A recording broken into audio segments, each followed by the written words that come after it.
Para a gente falar um pouco mais sobre esse assunto, nós voltamos a ter Eduardo Velho, economista, que esteve conosco naquele dia. Velho, obrigado de novo de atender nosso convite. Aliás, eu fiz menção contigo agora há pouco sobre o porquê desses papéis da JBS voltarem a crescer, até porque a JBS, por razões óbvias, teve perdas imensas nesses últimos dias. Mas cresceu ontem também, se não me engano, antes de ontem, e hoje também esse crescimento expressivo. Qual é a razão de um papel como esse, que tem o seu gestor envolvido num escândalo gigantesco que está incomodando a economia do país inteiro, e claro que mexe também no crescimento dos BRICS, claro que mexe também no crescimento da América Latina, porque nós estamos envolvendo o Brasil. Por que esses papéis estão crescendo agora? Após a delação do JBS, havia uma percepção que ocorreria uma deterioração acentuada do preço dos papéis em função de uma exposição muito forte ao risco. Eles têm uma dívida grande também, inclusive com o INSS, deve mais de 2 bilhões ao INSS, e outras dívidas que eles têm aí também, venda de participações. Então, hoje foi divulgado que as empresas do grupo JIF Holding, que faz parte da JBS, seriam vendidas a Alpargatas, a Eldorado, o Vigor, ou seja, há investidores interessados na compra dos ativos. Isso é bom para os acionistas, que tinham medo de perderem o valor do seu investimento nas ações. Agora, realmente, também os papéis estão muito voláteis também. Houve também uma certa desconfiança também que os controladores teriam antecipado a delação, teriam vendido o índice, as ações, na verdade. Ou seja, então, de certa maneira, é uma velocidade muito grande, a CVM está em cima disso, mas eu acho que a recuperação hoje foi boa em função dessa percepção que os ativos da empresa no Brasil já têm uma expectativa e interesse de investidores em comprá-los. Velho, vamos fazer uma análise dessa semana aqui. Nós tivemos alguns episódios de recuperação da Bolsa. Claro, não voltou a cair do que caiu naquela quinta-feira, mas aquela quinta-feira tinha uma razão externa gigantesca de um ambiente político tumultuado. Como é que você avalia essa retomada dessa uma semana do mercado financeiro? Hoje, que é exatamente a quinta-feira, faz uma semana daquele episódio de Circuit Breaker e tudo mais. Eu acho que a gente tem que relembrar um pouco aquele período inicial do governo Temer, né? Quando houve saída de ministro, desconfiança do governo. De certa forma, o que é mais importante é a percepção que a economia vai ser retomada, vai haver avanço e aprovação das reformas estruturais. Isso aconteceu entre junho do ano passado até essa pré-crise agora da delação do JBS. Então, de certa maneira, a Bolsa já está... Várias coisas foram aprovadas com peso gigantesco do governo no Congresso. Foi aprovada a revisão da meta fiscal, a PEC que limitou os gastos do governo, aprovou a reforma trabalhista na Câmara dos Deputados, e entre outras coisas que o governo Temer aprovou.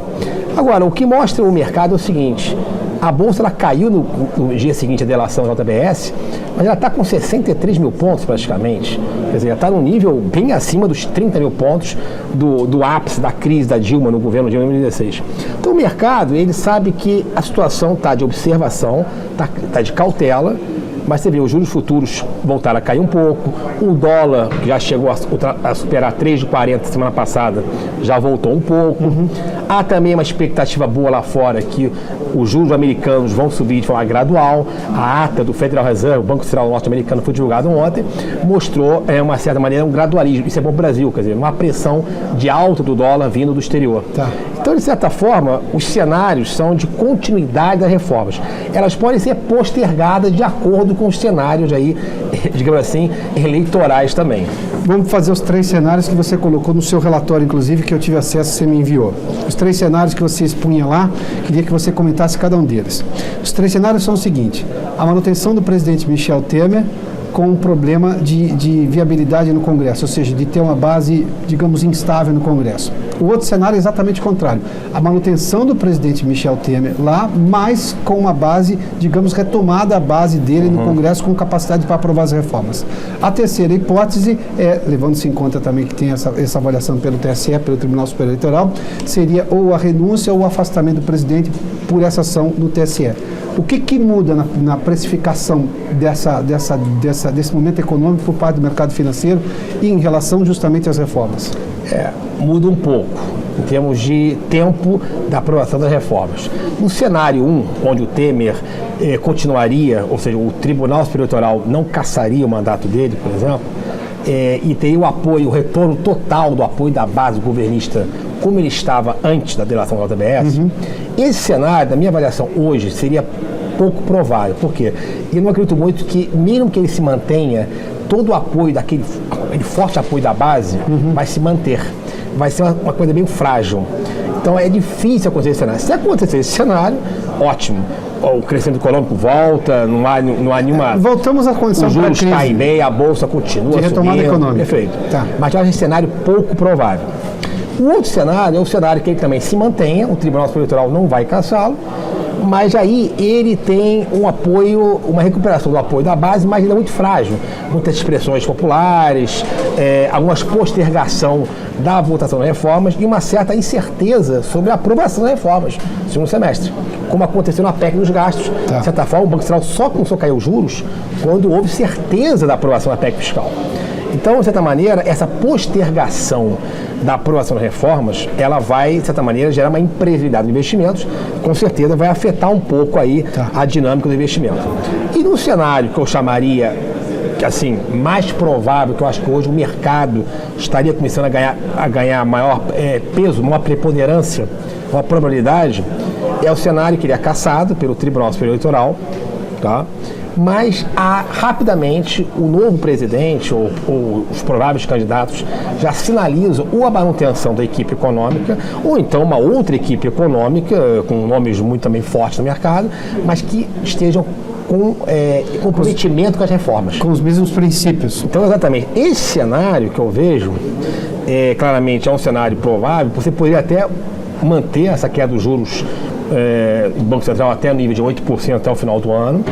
A retomada do crescimento não seria revertida para o ano que vem. Então é um cenário bom. Agora, isso tem que ser rápido. Quer dizer, esse cenário, a base dele é o retorno rápido do apoio da base com um novo presidente apoiado com uma força no Congresso. Ou seja, o nó está num Congresso que vote as reformas com agilidade. Exatamente. Enquanto a economia, no passado, ela é que prejudicou a política, ou seja, a recessão econômica é que contaminou e, na verdade, acelerou a deterioração política da Dilma como presidente, agora a política agora está vindo em primeiro. A política agora pode contaminar a parte econômica. Duas questões rápidas para a última pergunta. Nós temos aí esses cenários todos, mas há pouco mais de um ano, no impeachment de Dilma Rousseff, nós tínhamos a seguinte situação. Era uma presidente com crise política e uma economia ruim no país. Hoje nós temos um presidente que tem uma crise política, mas uma economia que estava sendo retomada. Isso é notório. Daí o desejo de uma solução rápida. Mas, por outro lado, nós temos o Copom que se reúne lá, na semana que vem. Aliás, semana que vem o IBGE também divulga o PIB, o PIB oficial do primeiro trimestre. Curiosamente, na semana que vem, sai um monte de notícia, é claro. O Copom leva em conta a crise política. O IBGE não consegue levar porque a medição foi até 31 de março, ou seja, está ali o primeiro trimestre. O que isso impacta exatamente? Eu acho que o PIB, claramente o governo vai tentar utilizar isso de forma política, isso é normal em qualquer país, deve ter um crescimento em relação ao quarto trimestre de 2016. Agora, o mais importante vai ser a decisão de política monetária do Banco Central. Tá. Quer dizer, muita gente ficou na dúvida se ia manter a queda, se ia parar de cair os juros. Eu acredito que o Banco Central deverá manter o ritmo de queda dos juros em um ponto percentual para 10 de 25 e, de certa maneira, porque a inflação está muito baixa e ela vai cair independentemente da crise política. Velho, obrigado de novo. Um abraço.